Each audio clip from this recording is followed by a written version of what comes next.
Hi, I'm Charles with Anicap. The story begins as a hard worker named Noor does some jobs around town.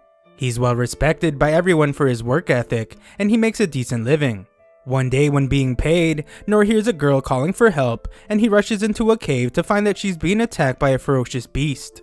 A look back to 15 years ago shows a young Noor making some medicine for his sick mother. The hardworking Noor gets ready to bring in the goats, so his mother reminds him not to go beyond a certain rock. His mother is clearly very sick, so Noor plans to go make her some more tea, but his mother stops him.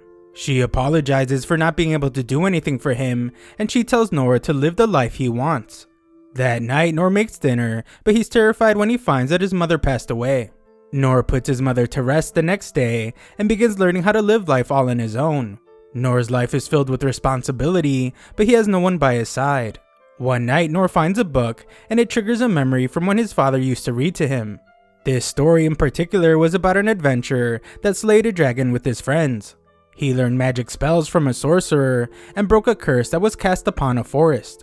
The adventurers group was highly respected as they always raised their swords and struck down evil for the sake of their friends. Noor is still in awe of this adventurer, and he remembers how his mother told him to live the life he wanted to live. One day, Noor decides to leave town for the first time ever, and he declares that he will become an adventurer. Noor says goodbye to his deceased parents and exits the barrier protecting his home. After days of traveling, Noor is amazed by the sight of the gigantic royal capital. He enters it for the first time ever and marvels at all the people there. He is especially amazed by one guy that looks like an adventurer, and he eventually arrives at his destination. It's the Adventurers Guild that the guards at the front gate told him about, but the clerk tells him to leave as it's not a place for kids. He tells Noor to go back to his parents, but Noor reveals that they both passed away. The clerk warms up to him a bit and explains that those wanting to register at the Royal Capital's Adventurers Guild must first take lessons at the Royal Training Schools. He suggests that if Noor really wants to become an adventurer, then he must acquire some skills first. Noor hears that this means stuff like magic and the art of the sword, so he gets excited to go to the schools. Heroes in storybooks are strong enough to defeat dragons as big as mountains with just one strike, so Noor is eager to learn how to become a hero. Noor attends the School of Heroes, but he can only watch as his classmates begin unlocking their magical powers. Noor's instructor eventually grows tired of waiting for Noor to unlock his powers and tells him that continuing to try would only be a waste of his time. The only thing Noor has learned to do is parrying to evade an attack. The instructor thinks that Noor should choose a different path, and he suggests that he try a different training school. Noor does and arrives at a school for warriors. Warriors risk their lives as shields for their friends, so Noor finds some optimism because that is pretty close to being an adventurer. Warrior training is incredibly grueling, but even after a few months of training, Noor's physical abilities only improve slightly. The instructor warns that he will lose his life if he continues to push himself, so Noor is told to try hunter training instead. Unfortunately, Noor is told that he is terrible with delicate weaponry, so he tried thief training instead. He isn't suited for that either though, so he tries magic training. Noor is only able to create the tiniest flame even after months of training, and Gandalf is shocked because it's rare to see people as incapable of using magic as Noor is. Noor's last attempt is to become a cleric, but he can barely manage to heal scratches after months. The clerk is shocked to hear that Noor couldn't learn a single useful skill after spending 3 months training at each school, and he unfortunately tells Noor that he cannot register as an adventurer. The discouraged Noor realizes that he is no prodigy and returns home. He is more sure than ever that he has no talent. However, this does not stop the spirited Noor, and he declares that he just needs to train much harder. Noor makes his own sword and remembers what his sword instructor told him. He said that if Noor practices one skill repeatedly, he might be able to master a new skill. Parrying was the only real skill he acquired from training, so he decides to train it morning, noon, and night for as long as he can. 1 year passes and Noor has increased his parrying skill so much that he can now evade 10 swords in one breath. He doesn't have any new skills yet, but his parrying has improved immensely. 3 years later, Noor is now able to evade 100 swords in one breath. However, he still doesn't have any new skills, so Noor determines that he has no chance of ever becoming an adventurer. Noor continues training though, eventually destroying his sword and seeing a light in his hand. Noor is incredibly determined and decides that he needs to train even harder. 10 years later, Nor thinks about how he is trained every day without fail, and he can now parry 1,000 wooden swords. Unfortunately, he still has not achieved any new skills. Nor decides to try and become an adventurer one last time and heads back to the capital. At the guild, the clerk sees that he only knows the weakest skills. She suggests that he go to the training schools, but Nor explains that he has already tried all of them. The girl apologized because Nor cannot be allowed to register, but Nor expected this. Just then, the old clerk appears, but he doesn't recognize Nor. He eventually remembers him, and he's glad to hear that Nor has been training on his own. Nor explains that it hasn't gone well at all though, because he only managed to improve his parrying skill a little. The old guy explains that adventurers are ranked from E to S rank. In order to be recognized as an E rank, a person must have more than one useful skill. Nor's sad list of skills doesn't show anything useful, so Nor's dreams are crushed again. However, the old clerk says that there's more than one way to become an adventurer. There is actually something lower than E rank, and that is F rank. Nor can't believe that he might still be able to become an adventurer this way, but there are some conditions. He would be forbidden from taking any quests that involve taking lives or venturing out of the city to gather items. This means that he will only be able to accept tasks around the city. No one bothers becoming an adventurer this way, but the clerk is shocked when Nor eagerly wants to do it. Nor registers, so the clerk gives him his F rank adventurer license. The clerk doesn't think it's a big deal, but this is life-changing for Nor, so he thanks him. Nor enhances his strength a bit and gets right to work doing tasks around the town. He also increases his speed to catch a cat and uses heal to fix some scratches he got from the cat. Nor uses his tiny flame to make dinner and a rock trick to entertain some kids. Nor has finally achieved his dream of becoming an adventurer that helps people, and he fears that asking for anything more would be too much. We then return to the present, where Nor runs into the cave and finds people being attacked by a monster. Nor has only seen monsters in books, and he's shocked to see how big it is. Some guards try to protect a girl, and the captain gets attacked. Nor goes to check on him, but finds that the captain is already gone. The monster ferociously attacks the other guards, and Nor can tell that they won't survive. Seconds later, Nor's fear proves to be correct, as the monster eradicates all the guards. The beast turns its attention to the girl, but Nor uses a stone throw attack to get its attention. Nor knows what he has to do, so he runs to get some space, and he realizes how fast the beast is. Nor then turns to it and uses parry, which sends the monster flying. The beast attacks him, so Nor uses his parrying skill, but he knows that he will lose his life if he gets hit by an attack. Nor's plan is to wait for an opening so he can counterattack, but he remembers that that won't work because he doesn't have any attack skills. Nor sees that the girl still hasn't run away, and the monster seems to be attracted to her ring. The monster goes to attack her, but Nor uses his feather step ability to speed up, and he parries its attack. His sword shatters, but Nor declares that even if he can't become an adventurer hero, he wants to at least be able to protect this girl. Nor remembers how his father said that adventurers raise their swords to strike down evil for the weak, and he prepares himself for the monster's attack. Nor then uses parry with perfect timing to stop the beast's attack, and Nor's parry slices the monster's head right off. Nor realizes that he would have been a goner if the monster was any bigger, and he now knows how unrealistic it would be for him to travel the world and go on adventures at his current level.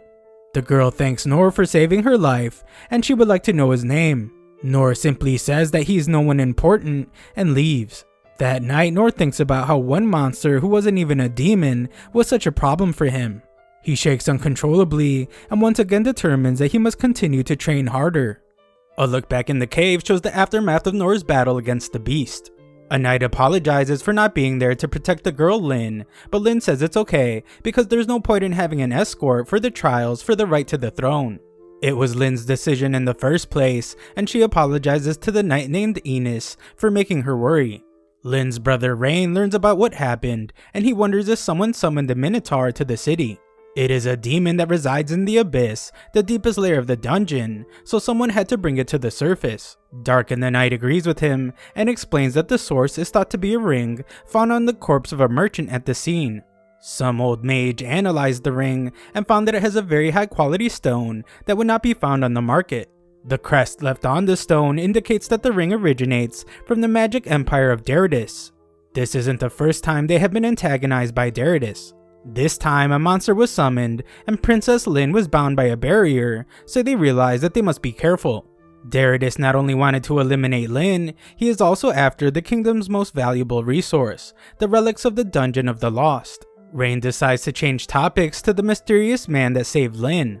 A report says that the guy used a single broadsword, and he defeated the Minotaur in just a matter of seconds. The knights followed him after, but the report says that he disappeared before their eyes like an illusion. It all sounds pretty unbelievable, so Rain wonders just who this guy is. Back at the guild, the old clerk is shocked to see that Nor is still alive because he heard that a demon appeared near the entrance of the dungeon.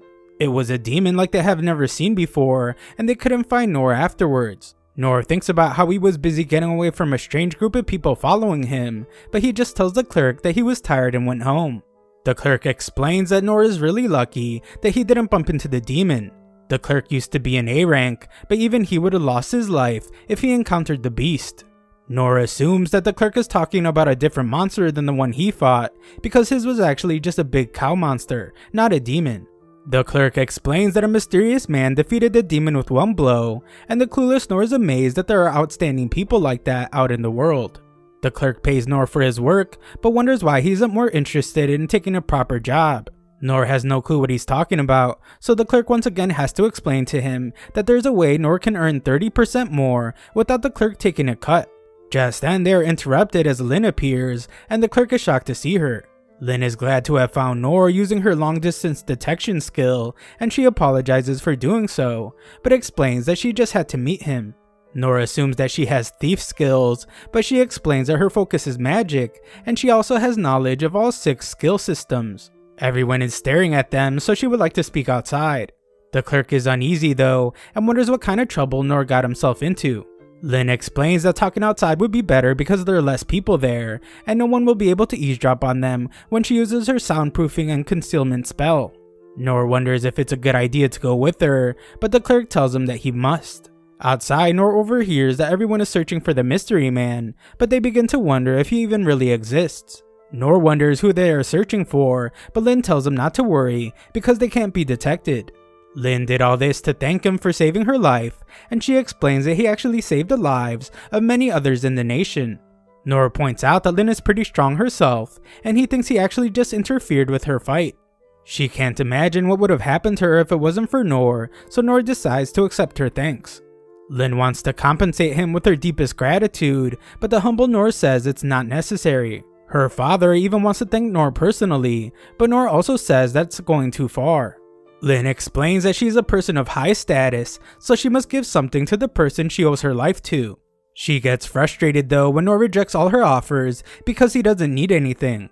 She eventually begins to cry and declares that Nor is obligated to accept her gratitude, so she refuses to move an inch until he does. This makes Nor remember the determination he had when trying to train at the schools, and he said he wouldn't leave either. Nor agrees to her demands because simply meeting her father doesn't seem like much of a hassle. Nor is surprised when she gets really cautious about it, and she explains that she doesn't want people to spot them. To keep that from happening, she uses concealment, detection occlusion, and multiple other skills to hide them. Nor is shocked to see how huge her house is, but she says it's pretty common for her kind of family. Nor finally gives her his name, and then realizes that she hasn't formally introduced herself yet. Her name is Limburg Clays, and she goes as Lin when she is adventuring. Nor can't believe how gigantic her house is, so he assumes that she's some kind of aristocrat. Lin asks Enos where her father is, and Enos explains that he's speaking with Rain. Lin explains that Nor is her special guest, and he is the one that risked his life to save hers. Enos is shocked to hear this, and decides to take them to Lin's father. Nor is completely lost at this point, as he assumes that Enos is the family maid. Although he thinks it would be strange, since she would have a tough time cleaning and doing laundry in her outfit. Enos is very serious, and Nor can tell that she seems suspicious of him. On their way, some guy aggressively wonders who Nor is, and Nor realizes that this house is pretty dangerous. This guy's name is Gilbert, and Enos tells him that Nor is their special guest. Gilbert realizes that this is the guy everyone is looking for, but he doesn't think that Nor looks very special. Enos tells Gilbert to accompany them, and secretly reveals that she is skeptical of Nor, so the more escorts they have, the better. Gilbert becomes very serious, and agrees to go with them. Nearby, the king is upset because Darius is ignoring the peace treaty. He demanded that they hand over all the rights to the dungeon and offered to lend them his military power in return. The king knew that it was a scummy deal that would ruin his nation, so he refused, but Darius told him that he would regret his words. Rain explains that Darius is not the only threat they are facing, and the king realizes that it's finally time for something. Just then, Lin arrives with everyone. Nor doesn't notice everyone else bowing down, and he just walks right up to Lin's father.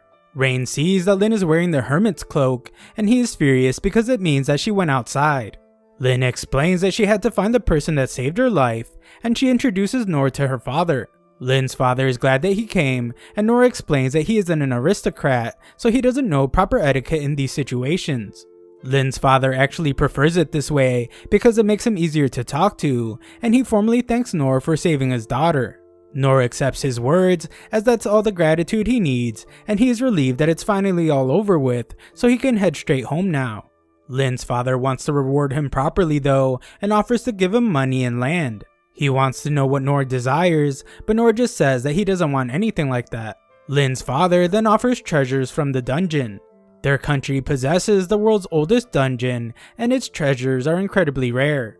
All the items found in the dungeon are stored in a treasure hall, and he offers to let Nor take half of the items stowed away in there. Rain is shocked as he points out that his father is being way too generous, but Nor once again declines. He doesn't need anything fancy, and their kind words are thank you enough for him. Lin's father doesn't know what to give a man that doesn't want money, land, or treasure, but Nor just wants to get out of there.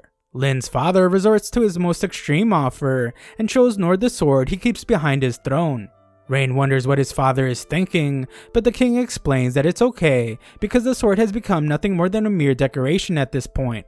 Giving it to Nor will be way better than just letting it sit unused, and no one will notice if he replaces it with the replica anyway. No one can believe that the king is giving Nor this sword, and Nor is shocked by how heavy it is. Nor can tell that the sword is priceless, so he declares that he can't accept such a gift. Lin's father explains that it's just something he picked up, and he only used it because he liked it. It's really not that big of a deal, so Nor decides to accept it. Lin's father tells him to try it out, so Nor enhances his strength, and the powerful swing he takes shocks everyone. Lin's father is impressed by how he was able to swing it one-handed, and he asks Nor if he can help toughen up his daughter.